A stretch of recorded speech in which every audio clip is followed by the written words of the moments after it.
Shalom,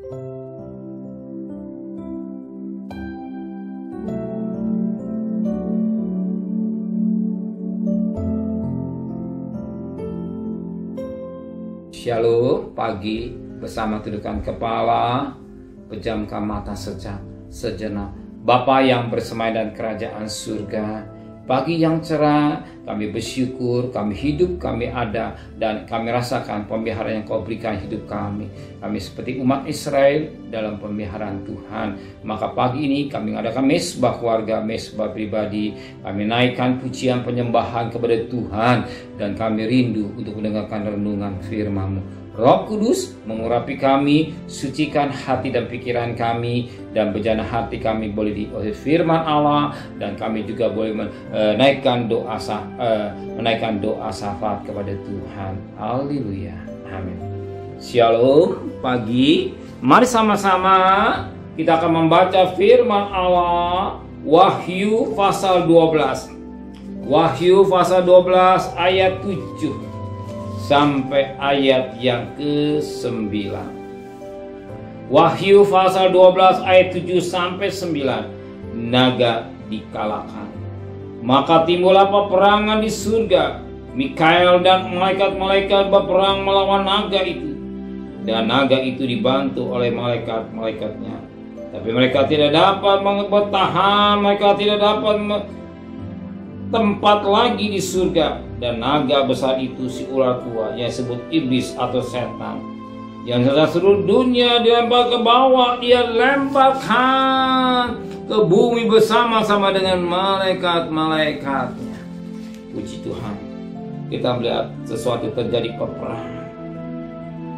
Dikatakan peperangan antara naga dengan malaikat-malaikat atau Mikael sebagai malaikat perang.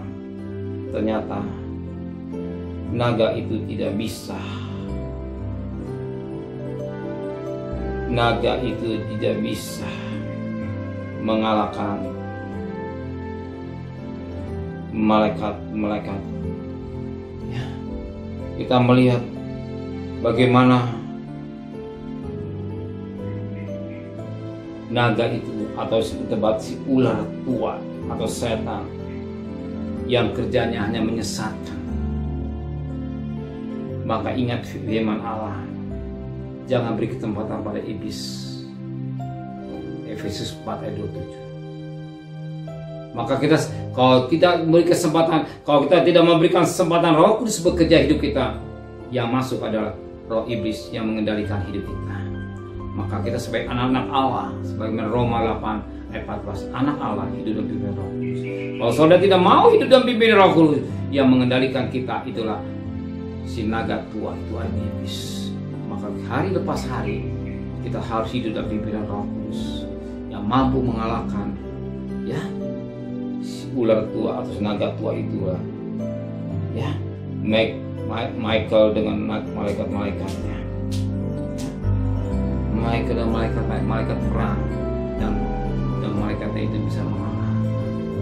Ya, hanya kuasa Tuhan.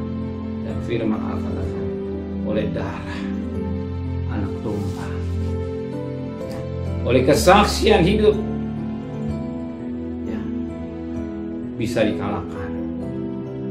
Ingat, darah anak domba dan kesaksian hidup yang bisa mengalahkan pendakwa katakan iblis yang kerjanya hanya mendakwa.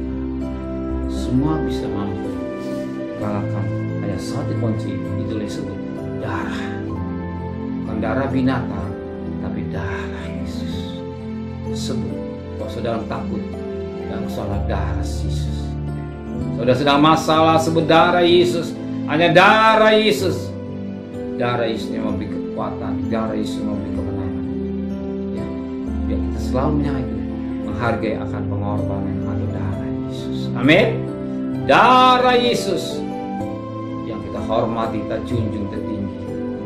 Bukan darah sembarang, tapi darah yang suci yang bernama Yesus Kristus, anak domba yang disembelih. Amin. Terima kasih Bapa di surga.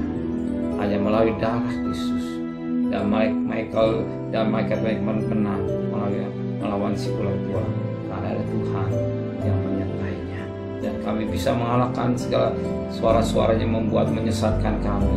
Kalau hanya kami mau menang pada salib Yesus, jadikan salib Yesus yang menjadi bekal dari hidup kami. Kami bisa karena Engkau. Sertai perjalanan kami bekerja, berdagang, sekolah, kuliah. Pergi dengan selamat, pulang dengan selamat. Berkati Bapak Presiden, Wakil Presiden, para menteri, para gubernur, para bupati, para wali kota, para camat, para RW, para RT, para medis, para relawan, para TNI, Polri, jika mereka takut kepada Tuhan dan berkasih. Terimalah berkat nikmat dari Allah Bapa, cinta kasih sayang dari Tuhan Yesus Kristus, dan berkat Roh Kudus menyertai saudara mulai hari ini sampai Maranatha. Yang cinta Dia katakan amin. Tuhan memberkati.